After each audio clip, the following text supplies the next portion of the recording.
to the Ramon Foster Show, starring happy guy Ramon Foster. Bonus Ramon this weekend. Bonus. It feels good. Hey, this is a nice day. It's nice here. It's nice there. And you know what? I was just drinking out of my Yeti, and I feel like I quenched my thirst, and so did the receivers. Yeah, I'll tell you what, I had quite the thirst for receivers entering this draft, as any listeners will know. And I ended up getting doubled up here because that's how this turned out with the Steelers taking George Pickens out of Georgia and then Calvin Austin, the third out of Memphis. I am into this. I am into two of the top four picks being wide receiver. This was the need, underscoring need. To me, I'll be honest with you, man. This may be one of just in recent times, one of the best overall quality drafts I've seen come through the building in a very long time. And I say that because all of these picks make sense. They make sense, man. You're getting a young quarterback, and you also got Mitch Trubisky there and Mason Rudolph too. Can't discount those guys. But if for anything, these guys that they've gotten, especially at that wide receiver position, are foundation guys that, look, no matter what happens with Chase or Deontay, you got guys right behind them already. And not just that, you got guys that can help this year. George Pickens got to get past the health situation with his ACL, but I know those things, especially at that position, can be worked out a whole lot quicker and better than years past. Well, if anything, Ramon, the ACL was the one issue that the Steelers had with Pickens. They felt, Matt Canada kind of blurted this out, that he might have been the best receiver. Yeah. Okay. You know what? Go ahead, DK. I'm excited about this. Go ahead. So then they go to Georgia's Pro Day, and this was one of the ones that everybody was at. I mean, by that I mean all 32 teams. There was no way you were going to avoid that team. Most people were obviously looking at their defense, and this young man put on an absolute clinic, according to Canada and according to the Steelers, and really according to a lot of people, and showed no traces of the knee being an issue. So maybe they got something here. Maybe. And you know what? Besides that, man, if you look at his tape, and I watched him because I'm an SEC guy, saw what he did to my Vols in years past and stuff like that. But he's tall, he's rangy. He catches the ball away from his body better than anybody I've seen. He's not the biggest guy, but he is a combat guy. He's a guy that will dog you out if given the opportunity. If you want to go back, look at Georgia versus Michigan and the way he dogged that DB out on the line of scrimmage. He is that good, man. And I'm happy about, more than anything, the combat catches. If they decide that look, they want to spread this field out. You still got Chase. You still got Deontay. And now you got George Pickens also. And we hadn't even really mentioned Calvin Austin as much as we need to. That kid right there is an awesome specimen. Small. Yes, he is. And he admits it. And you know all that says to me? He's ready to dice apart anybody that he can, whether they put him in the slot or whether they're gadget with him, man. No, he'll be in a slot. He'll absolutely be in a slot. Ramon, one thing, you're going to see Austin in a slot. You're going to see Pickens on the outside. Now, Pickens has bounced in and out in his college career, but what you have here that I love between the two of them is that they're both known principally for one thing, and that is they catch the football. Catch the ball. And if there's going to be a criticism as it relates to Deontay and Chase, and way more obviously to Chase, is that you don't see those combat catches from him. You did in his rookie year early on. He was coming down with magic at times, okay? You saw it a couple of times in that game in Minneapolis. Remember when Ben got 10 years younger and was just flinging everything down the field, and it was so entertaining? And Claypool's going up and getting everything, and you're going, that's the guy you drafted. But between him and Deontay, you see inconsistencies when it comes to just catching the football. And I want a sure-handed football team that's down the field also. And those two guys can do those things. Calvin Austin coming out of Memphis also. They've put some players in the league, offensive line, wide receivers, and they've been pretty much running back you. I know D'Angelo Williams is excited about me bragging about Memphis, okay? But coming out of the conference they're in, he did what you expected a guy like him with his talent do. The last 2 years, he had over 1,000 yards both seasons. He had 1,000 and over 50 in 2020. And last year, he had over 1,100 yards, man, with 8 touchdowns. And the year before that, he had 11 touchdowns, DK. This is the thing about him, man. You're looking at two dudes that also are adding in tremendous speed to this offense. If you can spread this offense out and also have the run game in which we expect out of Najee to come back to full force. I had somebody text me, was like, man, what are we going to do about offensive line? I'm like, what are you talking about? You forgot? They took care of most of that in free agency. There's no need for an offensive lineman right now. Did you see the tweet from RG3? Did you happen to catch that? I didn't follow it. RG3, and this was before the Calvin Austin pick. RG3 tweeted out, Kenny Pickett at quarterback, Najee Harris at running back, Deontay and Chase at wide receiver, and then you add Pickens in, and then he threw in Pat Freiermuth and the lines, and RG3's line was basically, watch out. Yeah. Okay, watch out. People better start paying attention to what's happening in Pittsburgh. Along with that, that's a little hopeful for me. For my taste. Me too. Okay. Me too. There's just still so many question marks, you know?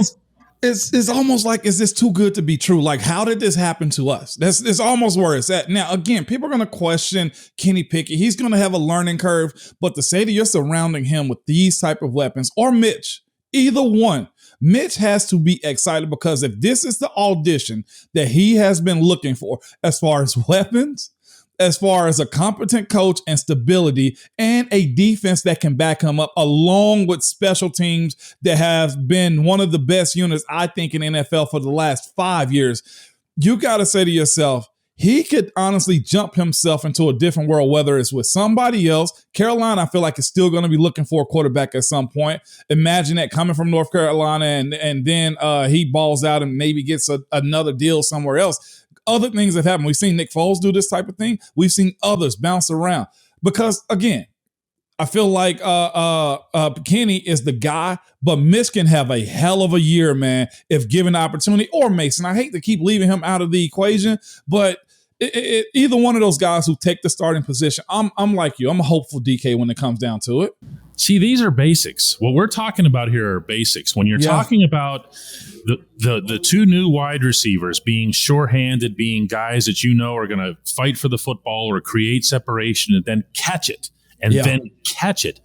And when you're talking about Kenny Pickett, and again, just to echo Ramon here, he is not anointed anything right now. Okay, there seems to be an increasing wave in that direction, or people who are on my side of the fence typing, oh yeah, Kenny Pickett is the default starter. No, he's not. No, we can't say that. But what does Kenny Pickett bring first and foremost? What was the first terminology out of Mike Tomlin's mouth after he was drafted was his accuracy. Yeah. They talked about basic, simple accuracy. Well, sure-handed quarterback throwing surefire passes to sure-handed wide receivers. Yeah. And not only that, an offensive line that has experience and depth. No matter what happens, honestly, with Kevin Dotson, Kendrick Green, whoever else has been on this team for a while, you got to say to yourself, if anybody goes down, the guy that gets his opportunity better fight and claw to get to the end. You know what I'm saying? So you have that. You got receivers. It's always been a wide receiver unit. You got 3 quarterbacks that's going to battle it out so far. You have an offensive line, you have a running back core, and you have a solid tight end group on the offensive side of the ball. That's a recipe for something, we'll say, nice. We don't want to go further than that. Something nice. And more than anything else, you and I both agreed that we wanted to see an emphasis on offense in this draft, and we saw it. And now we're going to talk about the other side of the football. Can't forget that. And one more thing, too. I'd be remiss if I didn't mention this young guy, man, because he kind of went through the fire. Dan Moore Jr. As much as he went through last year, the growing pains of locking down a position, honestly, getting Zach out, just being honest, you got to feel confident about where they are and the youth that this team hasn't had with this much talent. It's hard holding back my excitement, DK. When we come back, excitement about the defense.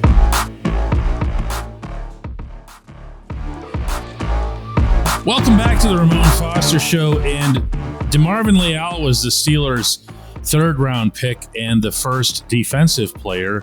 And he came exactly where you would have wanted to come, and that's on the line. Am I not correct, Mr. Foster? Well, 100%. We thought they needed to get some youth in there. I didn't think it made sense to go first round unless you had a guy like Jordan Davis that was going to be there. But you're getting a very quality guy out of DeMarvin Leal.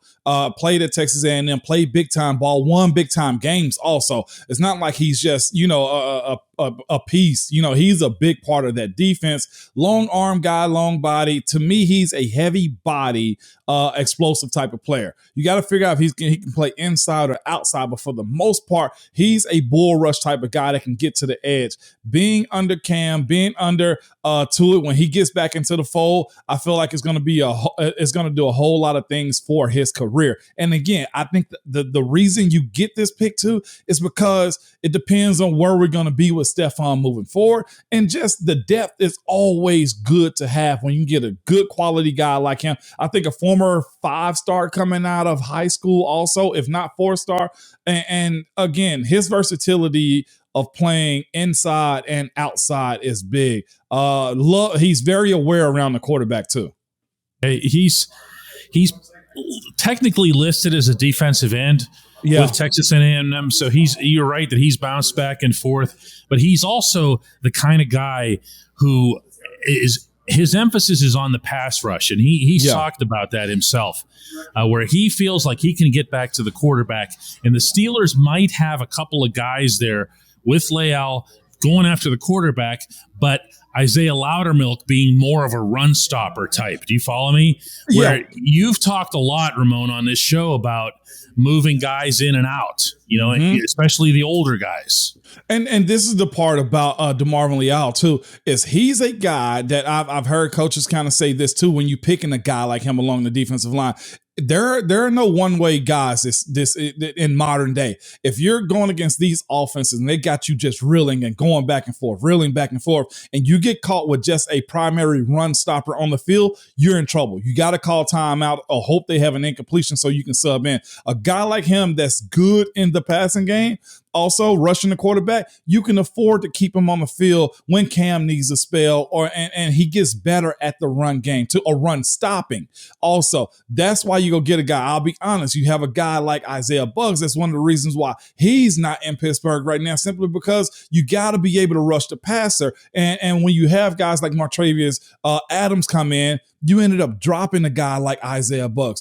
DeMarvin Leal is a guy that is a primary pass rusher first that can do a whole lot better with great technique at his position, because that's what they're going to teach him when he get to Pittsburgh. Two gapper, stopping the run, and the passing game is what he's naturally good at.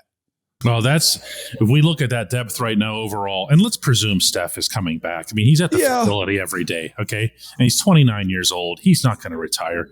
So what you're looking at here is you're looking at Cam, Steph, Tyson Alualu, Chris Wormley, Isaiah Loudermilk, and Montravius Adams, who I keep forgetting. I really shouldn't, because he made an impact. He had a good year last year. Really did. Once he came over, it was instant too. It was his first game. Yeah. Now, maybe that was because it was comparing him to guys who weren't doing that great, but he's put himself into a spot where he's a reliable plug-in guy. He's going to be in the rotation, and now you add this young man, and it's a pretty healthy outlook at the moment.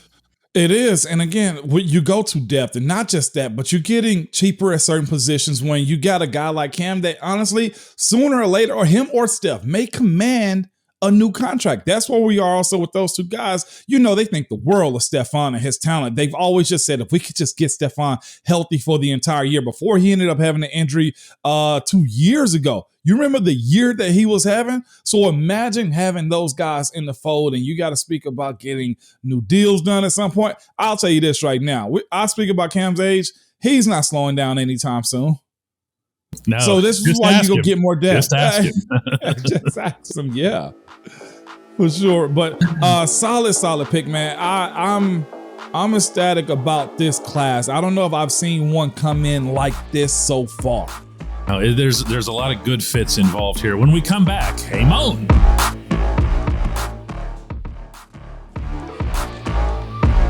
Welcome back. It's time for Hey Mon, and today's comes from Lee, who says, "Hey Mon, I'm wondering what this means for Mason Rudolph.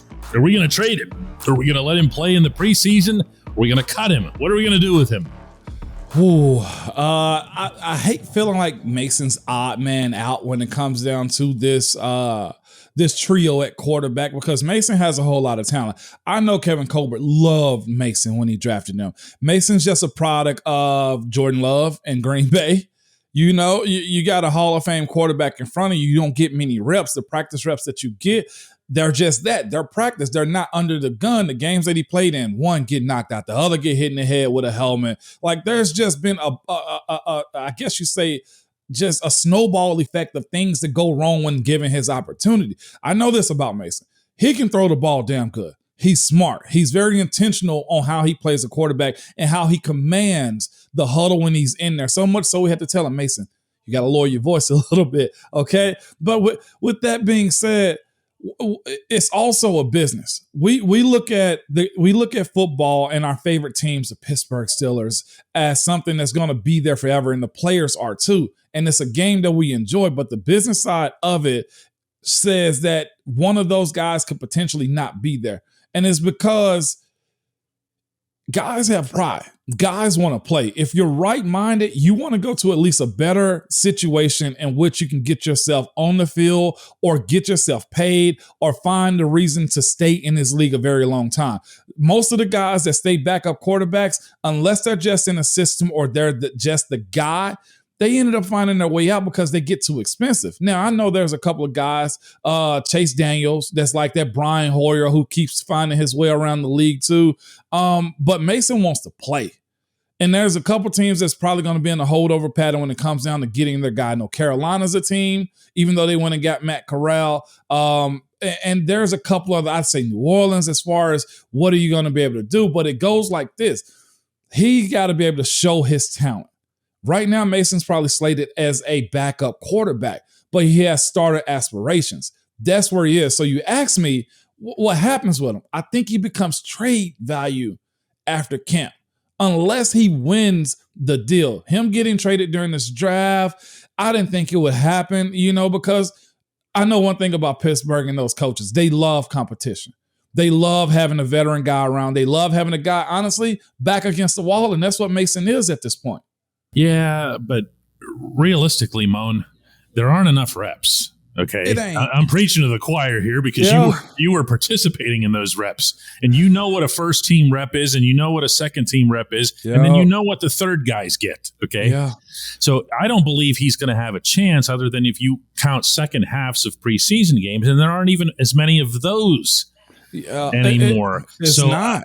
I don't see it. I'm of the mind that he's going to get traded, provided everything is okay health-wise. And I mean, it is now. But, with Trubisky and Pickett entering camp, okay, they're going to go into it with these two guys going at it in some form or other. Look, Mason, I've gotten to know him a little bit over the years, okay? He has a competitive fire to him. You hear that in his voice. If you just accept going from perpetual number 2 to number 3, that reflects on you. It does. It does. Okay? And he won't accept you got to start asking out. Well, then he's going to have to ask out maybe. And by the way, to give perspective on what camp reps are, and when we do offensive sets, it goes like this. It go 4 for the ones, 4 for the twos, 2 for the ones, and then 2 for the threes. Or you get a 5. You get 4 for the ones get 5, 4s get 4 reps, and then the threes get 2 or 3. Like it's 5, 4, 3. That's the way it works out. So you're right. You just totally baffled me with that math. I'm like, what? When we go team plays, they don't participate as much. Everybody, they don't. And that's what I'm saying. It's usually 12 play periods when it's offense versus defense, where you can see the real competition. 11 on 11. It's usually 4, 4, 2, and 2. That's usually how it's going to break down, with the last group being the threes, only getting 2 reps, because truth be told, they're young guys. We want to see the quality reps until you prove that you deserve more reps with the twos or the ones. Yeah, but that's where Mason has to have some pride and just say, listen, I'm not doing this, and I'm not going to be inactive every week. Okay, I'm not doing that. No, I'm not just going to take a paycheck and just sit there and be inactive all year long. I don't see it. I think that's not to suggest the Steelers can get some kind of mint for him. They might have to just cut him. Who knows? Okay, but there are needs out there for NFL quarterbacks, and if Mason is seen by anybody somewhere as maybe a 1B or even a B, or there's going to be 2. There's going to be a use for him. There absolutely is. All right, so we'll be back on Monday with our regularly scheduled Ramon Foster show. And thanks for watching. Thanks.